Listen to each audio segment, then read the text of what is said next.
बिस्मिल्लाहिर्रहमानिर्रहीम। अस्सलाम वालेकुम नाज़रीन, उम्मीद है कि आप सब खैरियत से होंगे। नाज़रीन, जून 2018 में एक ऐसा अंधुनाक वाक़या रूनुमा हुआ जिसने पूरे हिंदुस्तान को हिलाकर रख दिया। ये वाक़या दिल्ली के इलाके बराड़ी के एक ऐसे घर से मुतल्लिक था जहां से 11 लाशें बरामद हुई। पुलिस ने इब्तदाई तहकीकात के बाद इस वाक़ये को इज्तिमाई खुदकुशी का नाम दे दिया। 11 अफराद की हलाकत का मामला एक ऐसा लर्ज़ाखेज़ क़यामत बर्पा कर देने वाला वाक़या था जिसपे किसी को यकीन नहीं आ रहा था, क्योंकि ये वाक़या ऐसे घराने से मुतल्लिक था जिसके मुतल्लिक पूरे इलाके में तारीफें की जाती थी। भोपाल खानदान के तमाम अफराद की हलाकत पूरे मुआशरे के लिए, पूरे बराड़ी के लोगों के लिए एक बहुत बड़ा सानिया अजीम गिना गया था, क्योंकि ये खानदान कभी कोई बुरे काम नहीं करता था, हर बुरे काम से दूर रहता था। मजहबी लिहाज से भी ये खानदान बहुत अकीदतमंद समझा जाता था। तालीम के मैदान में, तरक्की के मैदान में ये खानदान एक तरक्की याफ्ता खानदान समझा जाता था। तो फिर 11 अफराद की इज्तिमाई मौत कैसे होगी? 11 अफराद की मौत वाकई ही इज्तिमाई खुदकुशी थी या कोई साजिश थी? 11 अफराद की मौत की वजह क्या बनी? कातिल कौन, दुश्मन कौन, या ये कह लें कि घर को आग लग गई घर ही के चिराग से? वीडियो को मज़ीद शुरू करने से पहले अगर आप मेरे चैनल पर नए हैं तो सबसे पहले चैनल को सब्सक्राइब कर दें ताकि आपको मेरी हर नई आने वाली वीडियो को नोटिफिकेशन मिल जाए। जी तो नाज़रीन, इस वाक़ये की हकीकत की तरफ जाने से पहले एक नज़र भोपाल खानदान के माजी की तरफ डाल लेते हैं। भोपाल खानदान के जो सरबराह थे भोपाल चौहान, वो डेयरी फार्म का कारोबार करते थे।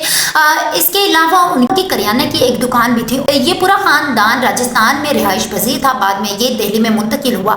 1990 में भोपाल चौहान ने अपनी तमाम तर ज़मीनें बेच और उन्होंने दिल्ली के हरियाणा गांव में आकर कयाम पजीर हो गए। यहाँ पर उन्होंने 3 मंजिला घर खरीदा। पहली मंजिल में उन्होंने अपना तमाम तर जो कारोबार था उसका सेटअप कर लिया।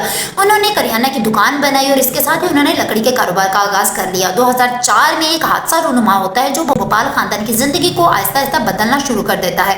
वो वाकया यह है कि भोपाल चौहान के सबसे छोटे बेटे लालच चौहान कहीं से गुजर रहे होते हैं कि अचानक उनके सर पर बुलंदी से लकड़ी की कुछ पलाइयां आ लगती हैं, जिससे लालच चौहान का ज़हनी तवाज़ुन बिगड़ जाता है। न सिर्फ ज़हनी तवाज़ुन मुतासिर होता है बल्कि लालच चौहान कुव्वत गोयाई से भी बुरी तरह मुतासिर हो जाता है। बतेरा इलाज मुआवजा करवाते हैं लेकिन उस वक्त उनको कोई भी बेहतरीन साइकेट्रिस्ट नहीं मिलता, ये बेहतरीन कोई भी ऐसा स्पेशलिस्ट डॉक्टर नहीं मिलता जो लालच चौहान का मुकम्मल तौर पर ज़हनी तवाज़ुन का भी इलाज करता, उसकी कुव्वत गोयाई का भी इलाज करता। मामला ऐसे ही चलते जाते हैं कि लालच चौहान ज़ाहिरी तौर पर यानी जिस्मानी लिहाज से तो वो ठीक होते जाते हैं, लेकिन उनकी कुव्वत गोयाई ना तो दोबारा ठीक होती है, ना ही उनका ज़हनी तवाज़ुन दोबारा से ठीक होता है, ना ही उनका उस तरह से इलाज मुआवजा होता है। इसी असना में उनकी शादी भी हो जाती है, उनसे एक बेटा भी होता है जो कि अपनी बाप की आवाज़ कभी भी नहीं सुन पाता है। आ जाता है 2007 में अचानक हो जाती है भोपाल चौहान की मौत। ये मौत एक ऐसा अजीम हादसा, एक ऐसा बड़ा सानिया काउंट कर ले, एक ऐसा हादसा था भोपाल खानदान में। वो भोपाल खानदान जो दिन रात तरक्की के मनाजिल तय कर रहा था, वो भोपाल खानदान जो एक गरीब था, गरीब से वो मिडिल क्लास से अपर क्लास में यानी मुअज़्ज़िज़ लोगों में शामिल हो गया और उनको पूरे इलाके में, पूरे गांव में, हरियाणा के बराड़ी इलाके में उनको इज्जत की निगाह से देखा जाता था। हुआ कुछ यूँ कि भोपाल चौहान की मौत को अभी 10वां रोज होता है कि अचानक ही लालच चौहान जो उनका सबसे छोटा बेटा होता है, पूजा पाठ चल रही होती है कि अचानक ही उनकी कुव्वत गोयाई वापस आ जाती है। ये एक दूसरा बड़ा हादसा होता है भोपाल खानदान में कि उनका वो बेटा जो पिछले 3 से 4 सालों से कुव्वत गोयाई से और ज़हनी तवाज़ुन से मुतासिर था, अचानक उसकी कुव्वत गोयाई वापस आ जाती है। पंडित के साथ अचानक वो भी भजन गाना शुरू कर देते हैं। खानदान वाले ये सब देखकर हैरान रहते हैं। नाज़रीन, यहाँ पे कहानी ख़त्म नहीं होती बल्कि कहानी एक नया रुख इख्तियार कर लेती है। वो ये कि लालच की ज़ुबान जैसे ही चलना शुरू होती है तो वो सबसे पहले ये इंकशाफ करते हैं कि ये मैं नहीं बल्कि मेरे वालिद की ज़ुबान बोल रही है, यानी भोपाल चौहान की ज़ुबान बोल रही है। मेरे वालिद की रूह मेरे पास आती है और वो मुझसे बातें करती हैं और वो मुझे खुसूसी हदायत देते हैं और वो ये कहते हैं कि इन हदायत पर सख्ती से अमल पैरा होना है और जो इन हदायत पर सख्ती से अमल पैरा नहीं होगा पूरे ख़ानदान को तबाही और बर्बादी के धाने में ले डूबेगा।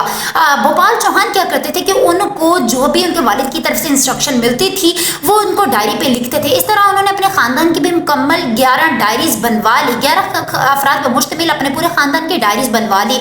जो इंस्ट्रक्शन उनको भोपाल चौहान की तरफ से मिलती थी वो वही इंस्ट्रक्शन अपने घर वालों के सभी अफराद को देते थे। यही तक नहीं बल्कि उनका उठना बैठना चलना फिरना तालीम से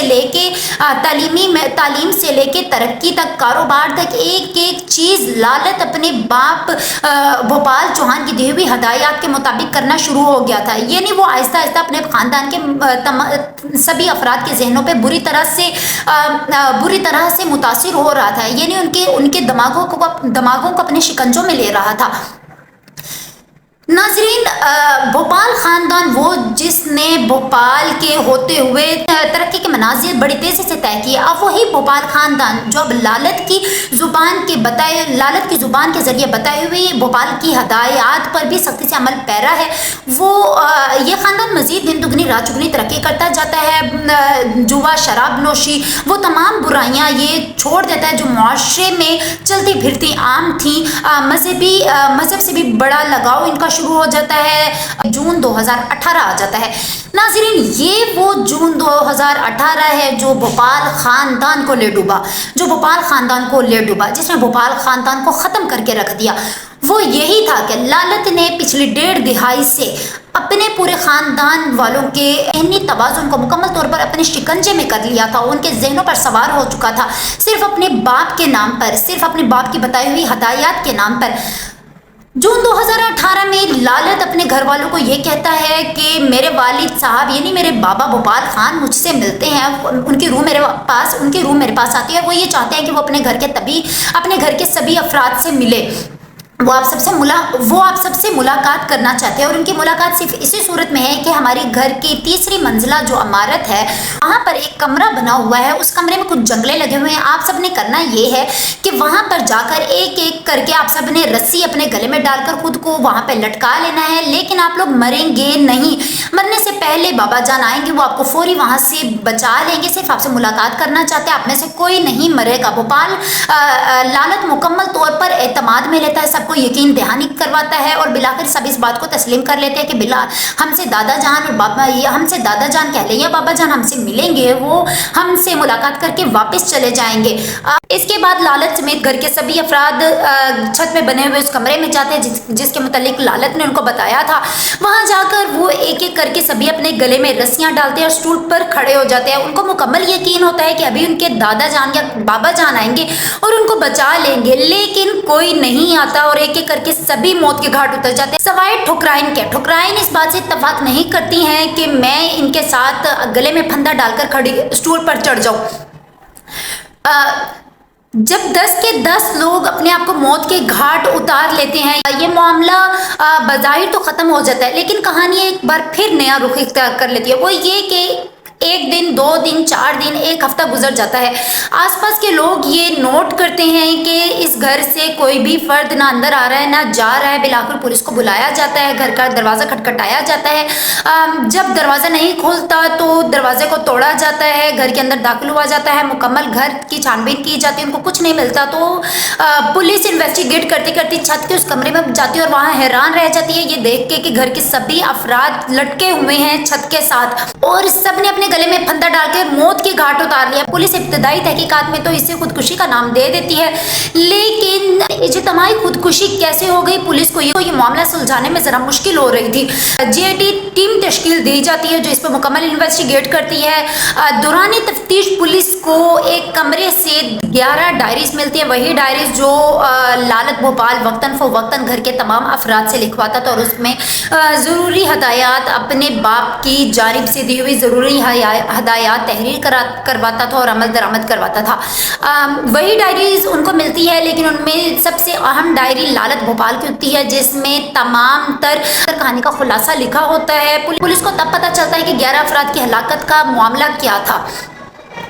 बहरहाल बाद में डॉक्टर्स की भी टीम तश्कील दी जाती है और डॉक्टर्स इस नतीजे पे पहुंचते हैं कि लालत भोपाल डेल्यूशनल ऑर्डर जैसी बीमारी में मुब्तला थे। नाज़रीन, ये वो बीमारी होती है जो किसी भी इंसान के सर पर कोई भारी चीज़ लगने से, यानी कोई चोट लगने से या कोई ऐसा बड़ा हादसा देख लेने से या उसके साथ कोई ऐसा बड़ा हादसा हो जाए तो इंसान के दिमाग का वो नाजुक हिस्सा जिसे उसकी याददाश्त का हिस्सा कहा जाता है, जिसे वो सोचता समझता है चीज़ों को, वो हिस्सा अगर डैमेज हो जाए तो वहाँ वो हिस्सा सुन्न हो जाता है।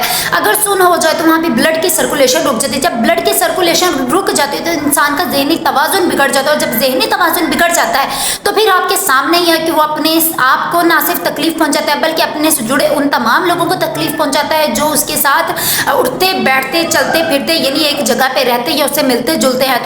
तो लालत भोपाल के साथ भी यही हुआ कि वाकया यही सब कुछ लालत भोपाल के साथ हुआ था जब उसके साथ 2004 में जो अब उसके सर पर लकड़ी की पलाइयाँ लगी थी, उसका बर वक्त ज़हनी इलाज ना होने की वजह से उसकी ज़ुबान, उसकी कुव्वत गोयाई यानी बोलने की ताकत भी ख़त्म हो गई और उसका ज़हनी तवाज़ुन भी बिगड़ गया। जब उसके वालिद का इंतकाल हुआ तो उस चीज़ का उसके दिमाग पर गहरा असर हुआ, लेकिन उसकी कुव्वत गोयाई तो वापस आ गई, लेकिन उसका ज़हनी तवाज़ुन मज़ीद बिगड़ गया। उसकी वजह सिर्फ ये थी क्योंकि वो सबसे ज़्यादा अपने बाप के करीब था, वो हर वक्त अपने बाप को सोचता था। तो एक टाइम आया कि उसे ये रियलाइज़ होने लग गया कि जैसे मेरा बाप ही मेरे साथ हर वक्त मौजूद है और वो मेरे से बातें करता है और यही मन घड़त बातें और ज़हनी तवाज़ुन की जो ज़हनी तवाज़ुन के मनफी असरात उसके ऊपर पड़ते थे।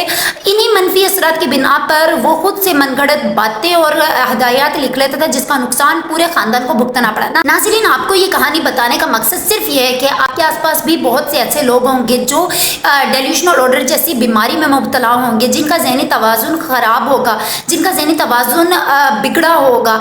आप भी ऐसे लोगों की रहनुमाई कर सकते हैं अपने लोगों में, या आप भी ऐसे लोगों की रहनुमाई कर सकते हैं कि वो बर वक्त अपनी ज़हनी बीमारी का इलाज करवाएं ताकि वो खुद को भी और मुआशरे को भी नुकसान से बचा सके। इसके साथ ही मुझे इजाज़त दीजिए। अल्लाह हाफ़िज़।